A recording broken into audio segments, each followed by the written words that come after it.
Hello ভাইরা, আশা করছি সবাই ভালোই আছো। সামনে পরীক্ষা এবং আমি বুঝতে পারছি সবাই পরীক্ষা নিয়ে একটু হলেও চিন্তা ভাবনায় আছো। তো তোমাদের চিন্তা ভাবনার বড় একটা অংশই হচ্ছে আহ, লিখিত অংশ নিয়ে। আমি খুব ভালোভাবে জানি তোমরা ইতোমধ্যে জানতে পেরেছো, বিশেষ করে বাংলাতে যে শুধু এমসিকিউ বা বহু নির্বাচনী প্রশ্নই যে পরীক্ষায় আসে তা না। আমরা বিগত কয়েক বছর বিভিন্ন বিশ্ববিদ্যালয়, বিশেষ করে ঢাকা ইউনিভার্সিটি অ্যাডমিশন টেস্টের কোশ্চেন অ্যানালাইসিস করে দেখতে পাচ্ছি যে লিখিত অংশ থেকে কিন্তু ঢাকা ইউনিভার্সিটিতে প্রশ্ন হচ্ছে। এখন আমি দেখেছি আহ, আমার দীর্ঘ জীবনের পড়ানোর অভিজ্ঞতা থেকে যে আমাদের দেশের ছেলেমেয়েরা কেন জানি এই লিখিত অংশ নিয়ে তারা অনেক বেশি বিভ্রান্ত থাকে।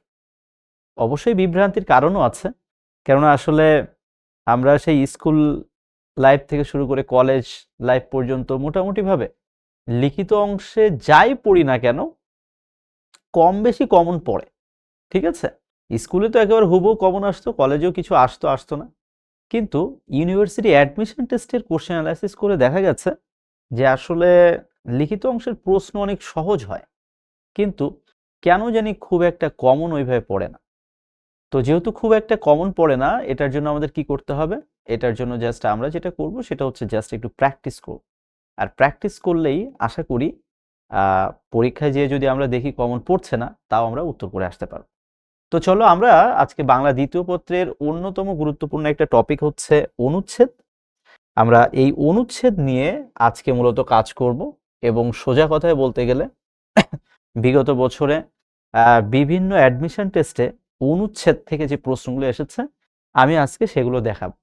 এবং একেবারে ক্লাসের শুরুতে একটা কথা বলে নিচ্ছি ভাইয়া, তুমি মোটামুটিভাবে ধরে নাও, যেহেতু এটা বিগত বছরের প্রশ্ন, এটা বলা যায় একটা স্যাম্পল কোশ্চেন্স আমি তোমাদেরকে দেখাচ্ছি।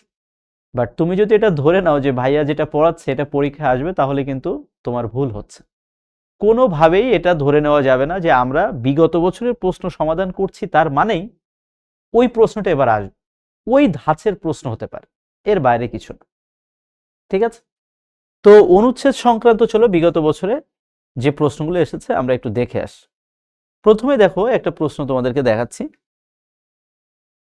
এখন এই প্রশ্নটা ঢাকা বিশ্ববিদ্যালয়ে মূলত ক ইউনিটে 2021-22 শিক্ষাবর্ষে এসেছে, যে প্লাস্টিক দূষণ বিষয়ে 5টি বাক্যে একটি অনুচ্ছেদ রচনা কর।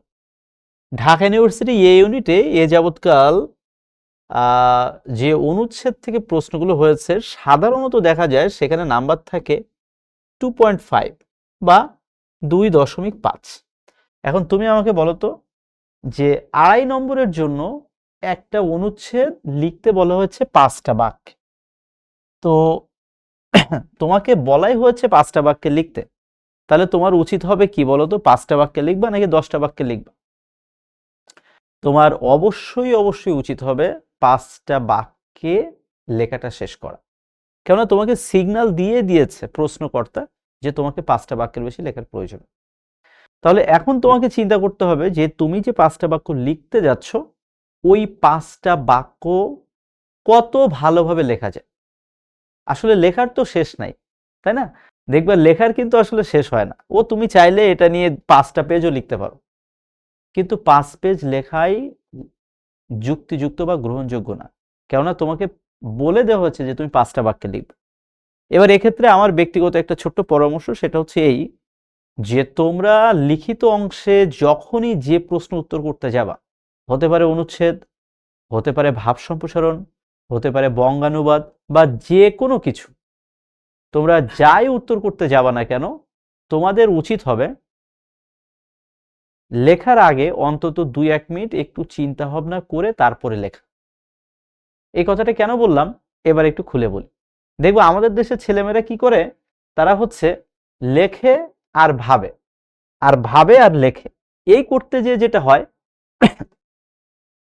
লেখার শেষে কি মনে হয়, ইস রে, আমি যদি এইভাবে লিখতাম মনে হয় খুব ভালো হতো। আবার লেখার শেষে মনে হয়, ইস, আমি যদি ওই ইনফরমেশনটা ওখানে অ্যাড করতাম মনে হয় আরো ভালো হতো। তো এই জন্য আমি সবসময় একটা কথা বলি যে লিখিত অংশের ক্ষেত্রে সবসময় তোমার উচিত হবে যেভাবেই হোক তুমি অন্তত 1 মিনিট হলেও একটু চিন্তা করে নিবা, অর্থাৎ মনে মনে একটা ফ্রেম দাঁড় করাবা এবং ওই ফ্রেম অনুযায়ী তুমি লিখতে যাও। আমি কি তোমাদেরকে বোঝাতে পেরেছি? Thank you. তো আমাকে বলে দেওয়া হয়েছে 5টি বাক্যে, তো এখানে হয়তো 5টার থেকে 2-1টা বেশি থাকতে পারে, জাস্ট একটু তোমাদের দেখানোর জন্য। তো দেখো, এই যে অনুচ্ছেদ, আমরা সর্বোচ্চ চেষ্টা করব যাতে করে ইনফরমেটিভ কিছু লেখা যায়। প্রথমেই প্লাস্টিক দূষণ বলতে কি বোঝায় আমি সুন্দর করে একটা সংজ্ঞা দিলাম। তারপরে আসলে প্লাস্টিক দূষণের যে একটা প্রভাব পড়েছে আছে সেটা নিয়ে একটা লাইন লিখলাম। তারপরে এটার উপর ভিত্তি করে সুন্দর একটা তথ্য, যেমন আমরা দেখতে পাচ্ছি প্লাস্টিক বর্জ্য পোড়ানোর ফলে এত সালে বায়ুমণ্ডলে এত কোটি টন বিভিন্ন কার্বন ডাইঅক্সাইড যোগ হয়।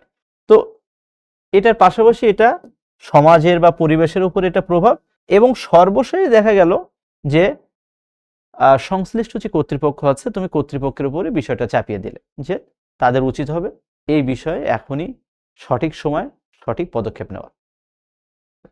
তো দেখো, এইটা দ্বারা আমি এতক্ষণ কি বুঝালাম? দেখো, ইংরেজিতে প্যারাগ্রাফ আর বাংলায় অনুচ্ছেদ সেম। ইংরেজিতে যেটাকে প্যারাগ্রাফ বলা হয়, বাংলায় যা সেটাকেই বলা হয় অনুচ্ছেদ। পার্থক্যটা এটাই। তো আমার কাছে মনে হয় যে ইংরেজিতে যেহেতু তোমরা প্যারাগ্রাফ কম বেশি সবাই লিখতে পারো, বাংলাতেও সবাই কম বেশি লিখতে পারবে। জাস্ট লেখার আগে ছোট্ট করে একটা কাজ করবা, যে লেখার আগে তুমি একটু চিন্তা করে নিবা যে তুমি কি লিখতে যাচ্ছ এবং তোমার লেখা প্যাটার্নটা কি হতে যাচ্ছে, জাস্ট এটুকু। তো প্লাস্টিক দূষণ নিয়ে 5টি বাক্য অনুচ্ছেদ এসেছিল, আমরা সেটা দেখলাম। এরপরে দেখো পরবর্তী প্রশ্ন, এটাও ঢাকা বিশ্ববিদ্যালয়ে এসেছে। পরবর্তী প্রশ্ন, এটা আমরা দেখতে পাচ্ছি ঢাকা ইউনিভার্সিটি ডি ইউনিট, যেটা একটা সময় ছিল ডি ইউনিট, বর্তমানে এটা বি ইউনিট নামে পরিচিত, বা ডি আর বি দুইটা ইউনিট মিলে এখন বি ইউনিটে পরীক্ষা হয়। দেখো কত স্মার্ট একটা প্রশ্ন। তোমাদের যারা ঢাকা বিশ্ববিদ্যালয় নিয়ে প্রস্তুতি ইতোমধ্যেই সম্পন্ন করেছো, তোমরা সবাই জানো যে ঢাকা ইউনিভার্সিটি এটা কিন্তু লোগো। তো দেখো, এই লোগোটা দিয়েই বলে দিয়েছে যে 5টা বাক্যে একটা রচনা করো। তো তোমাকে বলে দিছে 5টা বাক্যে একটা ছোট্ট অনুচ্ছেদ লিখতে, কোনোভাবেই তোমার 10টা বাক্য লেখার দরকার নেই। এবং লেখার ক্ষেত্রে তুমি সবসময় চেষ্টা করবা যে লেখাটা যেন যৌক্তিক এবং তথ্যবহুল হয়। যেমন দেখো, আমি যদি এই লেখাটার ক্ষেত্রে বলি, আমি সুন্দর করে এটা তোমাদেরকে দেখো লিখে দিয়েছি, এবং দেখো লেখাটা কত তথ্যবহুল লেখা। এই নামচিত্রটি বা লোগোটি প্রথম প্রকাশিত হয়েছিল এত সালে। এটা ডিজাইনার কে ছিলেন? সমরজিৎ রায়চৌধুরী। তারপরে এই যে লোগোর মধ্যে এইটা দ্বারা কি বোঝানো হচ্ছে, এটা দ্বারা কি বোঝানো হচ্ছে, এটা দ্বারা কি বোঝানো হচ্ছে। এখন তুমি আমাকে বলতে পারো যে ভাইয়া এটা তো আমি জানি না। এখন তুমি জানো না তাতে কিছু যায় আসে না, আজকে জানলে যদি পরীক্ষায় এ ধরনের প্রশ্ন আসলে সুন্দর করে লিখলে। আর আমি যেহেতু ক্লাসের শুরুতে বলেছি যে অনুচ্ছেদ থেকে প্রশ্ন কমন আসবে না, তো পরীক্ষায় আমরা সর্বোচ্চ চেষ্টা করব যতটা ভালোভাবে লেখা যায়, যতটা সুন্দরভাবে লেখা যায়, আমরা সেই চেষ্টাটাই সর্বোচ্চ করব। ঠিক আছে, থ্যাংক ইউ। তো এই ছিল একটা প্রশ্ন। পরবর্তী প্রশ্ন দেখো, যে কোভিড-19, আমরা সবাই জানি যে করোনা ভাইরাসের সময় আসলে করোনা মহামারীর সময় বেশ দুর্বিষহ একটা সময় আমরা কাটিয়েছি। তো সেটার উপর ভিত্তি করে ঠিক তার পরবর্তীতে 2020-21 শিক্ষাবর্ষে ঢাকা ইউনিভার্সিটিতে যে অ্যাডমিশন টেস্ট হয়েছিল, এবং সেখানে দেখো প্রশ্নটা এসেছিল যে কোভিড-19 মহামারীর কারণে ঝরে পড়া নারী শিক্ষার্থীদের বিদ্যালয়ে ফিরিয়ে আনতে বাংলাদেশ সরকার কি কি পদক্ষেপ নিতে পারে। এটা 5টা বাক্যে তোমাকে লিখতে বলা হয়েছে। ঠিক আছে, তো খুব সহজ কথা যে ঝরে পড়া শিক্ষার্থীদের বিদ্যালয়ে ফিরিয়ে আনতে কি কি পদক্ষেপ নেওয়া হতে পারে, এটা তুমি দেখ। এখন হয়তোবা এই প্রশ্নটা আসবে না। সাধারণত দেখা যায় অনুচ্ছেদে প্রশ্ন আসে একেবারে সমসাময়িক বিষয়।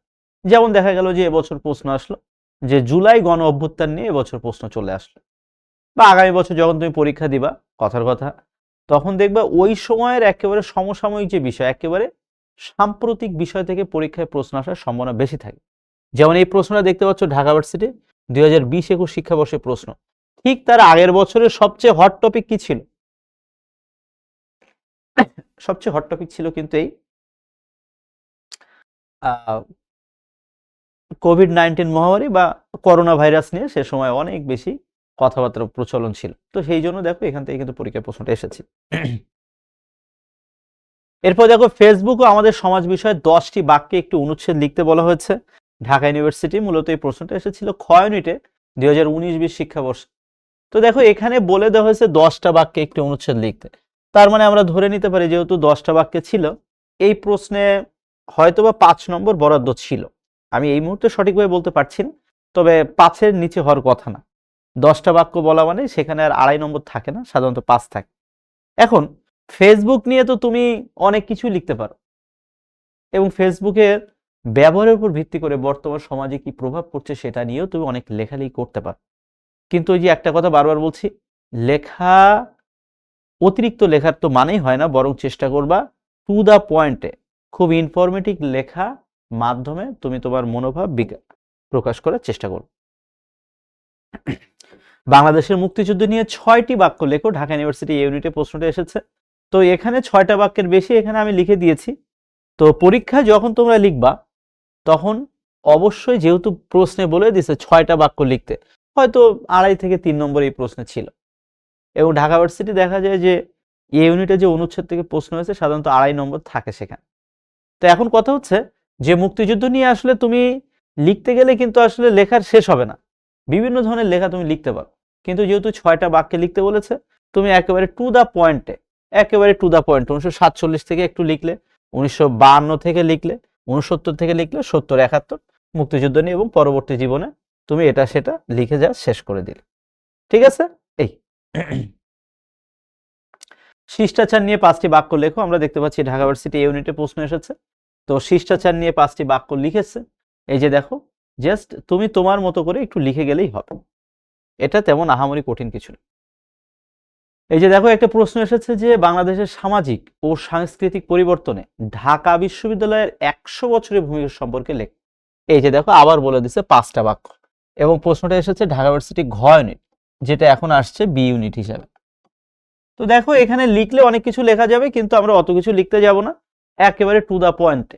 যে আমরা সবাই জানি ঢাকা বিশ্ববিদ্যালয় হচ্ছে পৃথিবীতে একমাত্র একটা বিশ্ববিদ্যালয় যে বিশ্ববিদ্যালয় একটা দেশের স্বাধীনতার পিছনে, যে দেশের দুঃখিত যে বিশ্ববিদ্যালয়ে ভূমিকা রয়েছে একেবারেই ওতপ্রোতভাবে। তো সেটা তুমি লিখলে অনেক কিছু লিখতে পারবে, কিন্তু এত লেখার প্রয়োজন নেই, যেহেতু 5টা বাক্য লিখতে বলেছে। জাস্ট 5টা বাক্য লিখে সুন্দর করে তুমি তোমার লেখাটা ক্লোজ করে দিও, শেষ। স্বাধীনতার সুবর্ণ জয়ন্তী বা স্বাধীনতার সুবর্ণ জয়ন্তী বা 50 বছর পূর্তি উপলক্ষে 5টা বাক্য লিখতে বলেছে ঢাকা ইউনিভার্সিটি ক ইউনিট, আমরা লিখে দিলাম। ক্রিকেট বিশ্বে বাংলাদেশ বিষয়ে 5টি বাক্যে তোমার অভিমত দাও। এটা খুবই স্মার্ট একটা প্রশ্ন। আমরা যারা কম বেশি খেলাধুলা দেখি, আসলে আমার মনে হয় যে এই বিষয়ে লিখতে গেলে লেখার শেষ হবে না, আমরা অনেক কিছু লিখতে পারি। কিন্তু যেহেতু 5টা বাক্য লিখতে বলেছে, দেখো আমি লেখাটা কিভাবে লিখেছি, আমি কি করেছি দেখো, একেবারে তথ্যবহুল লেখা কিন্তু লিখেছি। এই একটা তথ্য এবং এখান থেকে এই আর একটা তথ্য, এই দুইটা তথ্য দিলাম। তারপরে বাংলাদেশে এটা একটা ব্র্যান্ড এবং ক্রিকেট নিয়ে আমাদের আশা ভরসার জায়গাটা একটু লিখে দিলাম। এখন আমি ধরে নিচ্ছি এই তথ্যটা তোমার জানা নেই বা তুমি না জানতেই পারো, তাতে কিছু যায় আসে না, তুমি অন্য আরেকটা তথ্য দাও। যেমন মনে করো যে এই যে কিছুদিন আগে বাংলাদেশ ওয়েস্ট ইন্ডিজের সাথে সিরিজ ছিল, বর্তমানে বিপিএল খেলা চলছে, এই যে কিছুদিন পরে চ্যাম্পিয়ন্স ট্রফি আছে বা এরপরে ওয়ার্ল্ড কাপ আছে, অন্তত সেটার সাথে রিলেট করে তুমি দু একটা তথ্য লেখার মধ্যে তুলে ধরো।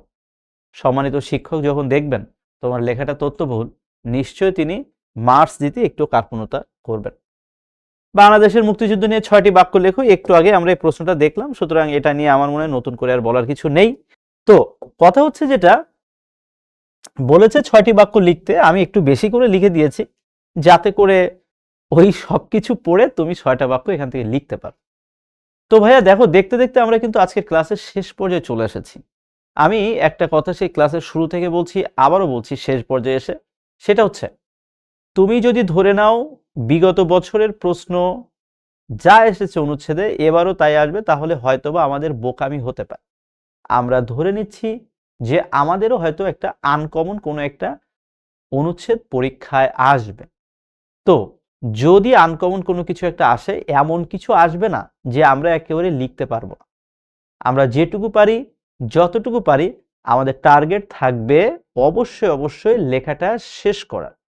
এবং দেখেছো একটা জিনিস লক্ষ্য করে 5 থেকে 10টা বাক্যের মধ্যে কিন্তু লিখতে বলা হয়। অনেক ছেলে মেয়ে আছে এটা না পড়ে জাস্ট 2-3 পেজ লেখে। এটা কোনোভাবেই করা যাবে না। 5টা বাক্য লিখতে বলেছে, তুমি 5টা বাক্যই লেখো। 10টা বাক্য লিখতে বলেছে, 10টাই লেখো। এর বেশি লেখার প্রয়োজন নেই। আর সর্বশেষ একেবারে ছোট্ট একটা পরামর্শ, সেটা হচ্ছে তোমার কাছে যে বই আছে এবং তোমাদের যাদের কাছে আমাদের শিখর বইটা আছে, ওই বইয়ে বা অন্য যে কোনো বইয়ে এই অনুচ্ছেদের যা যা আছে তুমি জাস্ট একবার হলেও চোখ বুলিয়ে যাও। পরীক্ষায় কমন আসলে ভালো, না আসলে আরো ভালো। জাস্ট আমার পরামর্শ হচ্ছে একটাই, টু দ্য পয়েন্টে অল্প কথায় তথ্যবহুল লিখে আসবা, দেখবা তুমি অনেক ভালো নাম্বার পাবা। এবং সর্বশেষ একটাই পরামর্শ, সেটা হচ্ছে বানান বিষয়ে একটু সতর্ক থাকবা। ঠিক আছে? তুমি মনে করো ভাইয়া লিখেছো 5 লাইন, এখন 5 লাইনের মধ্যে তোমার মাত্র 10টা বানান ভুল, তাহলে তুমি বলো তো তোমাকে কি আর নাম্বার দেওয়ার জায়গা থাকবে? থাকবে না। অল্প কথায় লিখবা, সহজ সহজ শব্দে লিখবা, তুমি দেখবে একেবারে 5-এ 5 পাবা বা 2.5-এর মধ্যে পুরো 2.5 পাবা। তাহলে আজকে এ পর্যন্তই। অনুচ্ছেদ নিয়ে আশা করছি আর কারো কোথাও সমস্যা থাকবে না। তোমরা মোটামুটি একটা ভালো ধারণা পেয়েছো। একটু প্র্যাকটিস করো, আশা করি তোমাদের কনসেপ্ট আরো ক্লিয়ার হয়ে যাবে এবং পরীক্ষার হলে যেয়ে লিখে আসতে পারবে। অনুচ্ছেদ নিয়ে আপাতত এখানেই শেষ করছি। সবাইকে অসংখ্য ধন্যবাদ।